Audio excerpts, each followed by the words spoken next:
Hello students, myself Suresh PS. Welcome back to my channel. Today I am here to discuss a very common topic, but it is very useful for the secondary and higher secondary students. The topic is letter writing. You know very well that there are two types of letters. One is formal letter and another one is informal letter. Formal letter. What is formal letter? The letters which are written as official letters, business letters, job applications, etc. are coming under formal letters. Whereas informal letters are the letters written to our parents, siblings, friends, etc. But today we are going to study about formal letter because it will be asked in your board exams. See, which are the categories of formal letters? There are three different categories of formal letters. One is business or official letter, and another one is letter to the editor or various authorities. Next one is job applications with a biodata. You may take a screenshot of it.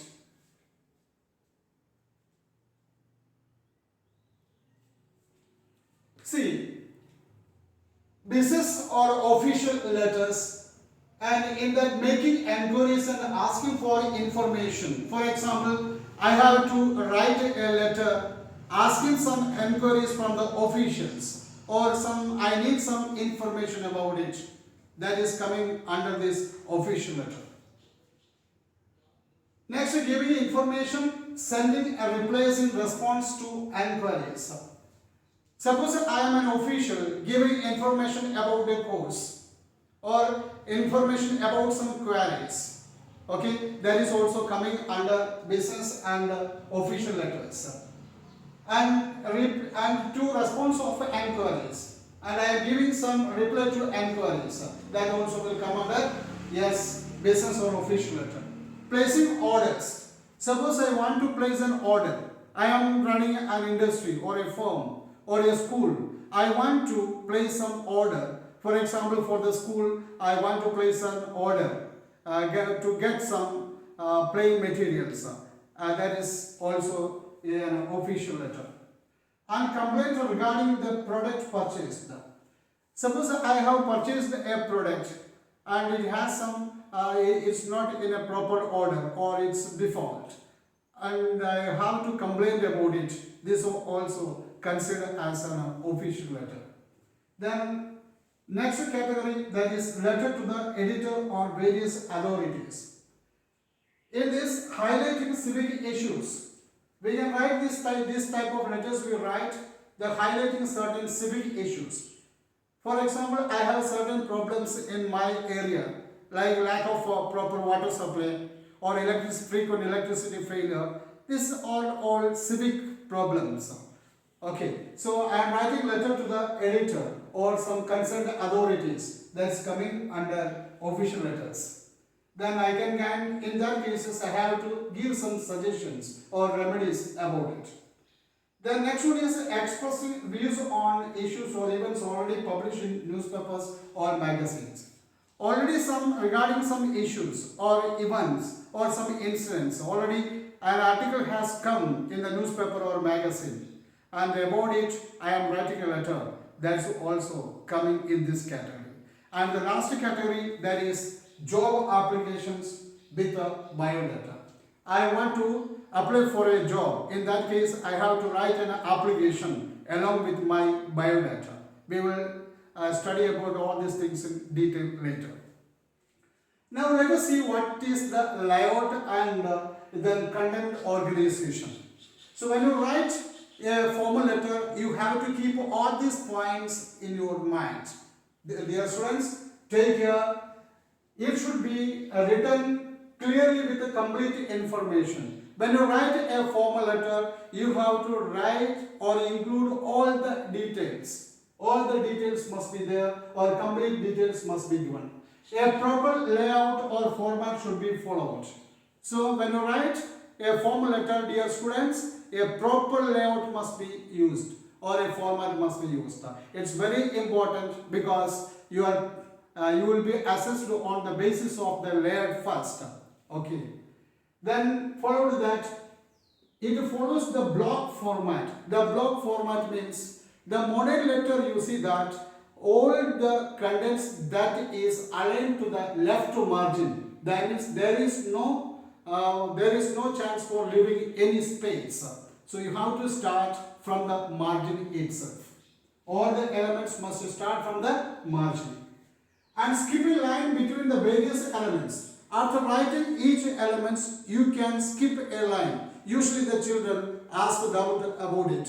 So the students are confused about it. For example, after writing the sender's address, leave a line or skip a line, then write the date. Then afterwards again skip a line, then you write the receiver's address.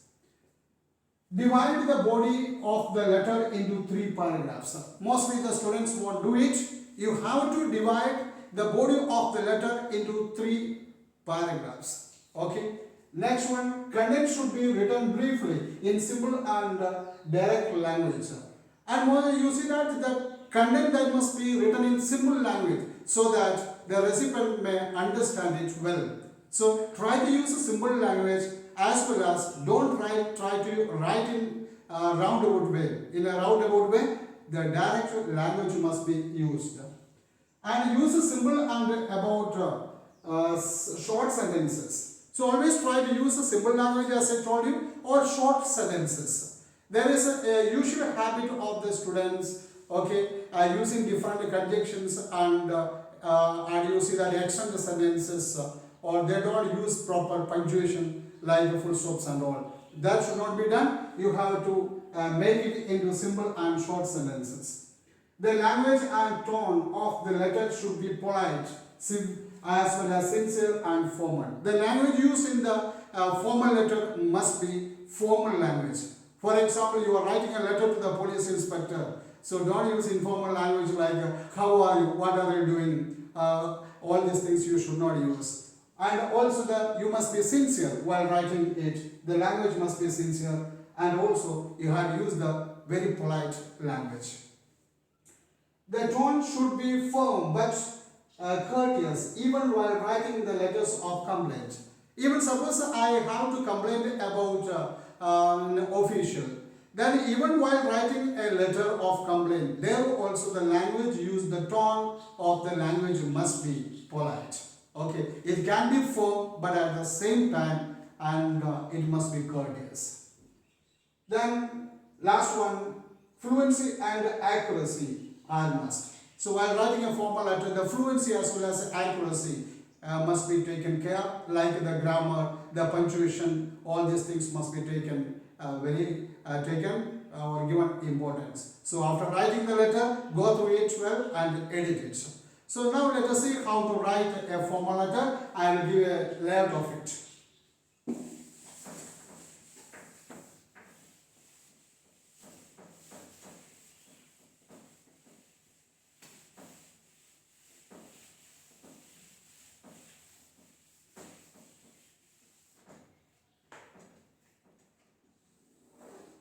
As I told you, you see that all the contents must start from the left margin. So first of all, we are going to write the sender's address. So take care, dear students, when you write the sender's address, it must be full. It means that the full address must be given without your name. You won't write the name. Okay, in the sender's address, name must not be written. So for example, so I am writing a letter to a shop, my address, house number,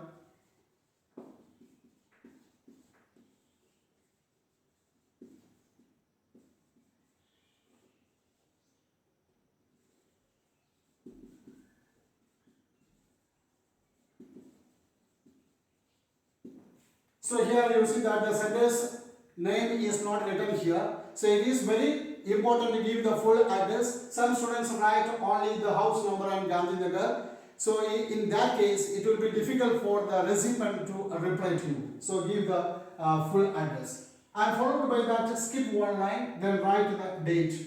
For example, 18th March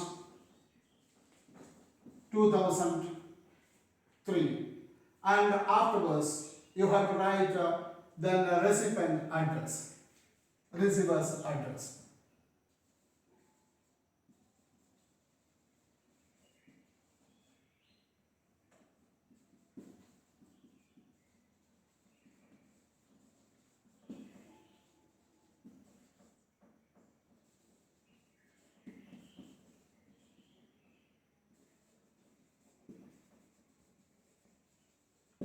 See here, I have written the manager, National Electronics, Rajkot, Rajasthan. So when you write it, you see that you have to write the designation. If the name is given, write the name, then designation. Otherwise, designation, the manager. Always take care that you have to use the article the principal, the manager, the director, okay, the principal. You must use a definite article, and the first letter must be in capital letter. And take care all these things, that there should not use any punctuation marks like a comma, full stop. Nothing will be used. And followed by that, you may write the subject. And when you write the subject, so try to write it brief. Okay, don't write a full sentence. You may write in 7 or 8 words, and no need to follow the full grammatical order. For example, complaint about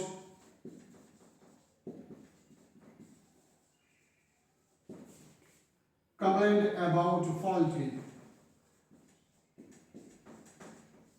So I have purchased a TV and there is a complaint, and I want to register the complaint or write a letter complaining about it. So I have written very brief, and afterwards you are starting the you are writing the salutation. When you write the salutation, so you can write sir or madam. So it depends on the person. Okay, but take care, in business letters you can write a dear sir or dear madam, but in the official letters write a sir or madam, and also the letter to the editor also you may write sir or madam. But take care, if the gender is not mentioned in the question, you write only sir. And after the salutation, you will start the body of the letter. So you can divide it, as I told you, you can divide it into 3 paragraphs, and the first paragraphs you will be given introduction. So this introduction can be about the letter already that you have received, or you can mention about some incident, or for example you are meeting with the person. So with that reference you have to start the introduction. For example, regarding the TV, suppose I purchased a TV and it is not working properly. Okay, so I can write this is in response to the TV purchased, okay, and give the number, model number, as well as the cash memo number and the price of the TV and on which date it was purchased. Give all these details here. And the second paragraph, that is the main theme or the central theme of the letter comes here. You may mention about all the problems that you are facing by it. Okay, and after writing this, you are coming to the conclusion. The last paragraph, you have to give the conclusion. While giving the conclusion, you can say that you may replace the TV immediately because it is in the guarantee period. But in the case of some other silly problems, you will give some suggestions or remedies, and such a way you can conclude the letter there. And after the conclusion, you have to write yours faithfully. Yours faithfully. Take care when you write yours faithfully. Y must be in capital letter, but don't use any apostrophe after your. Mostly the students put an apostrophe here. And yours faithfully or yours truly, obediently, sincerely. It depends on the varies from letter to letter. It depends on the letter. For example, when you write a letter to the editor, you can use truly or faithfully. When you write a letter to the businessman, it's better to use sincerely. You can use here sincerely or truly. Or truly. And in case of all the official letters, you may use faithfully only. And after this, you can give the sign here, signature. Then after the signature, you may write your name. If the name is mentioned in the letter, you may give the name there, and your designation. Suppose you are the manager, you can write here manager, or if you are a principal, you may write the principal here. Okay, on the basis of that, you can write according to a designation, you may write the designation here. This is all about the format of formal letter. Dear students, I will be coming with other details and examples of various types of letters in my upcoming videos. So please subscribe and like it. Don't forget to press the bell icon so that you may get all these videos. Thank you very much.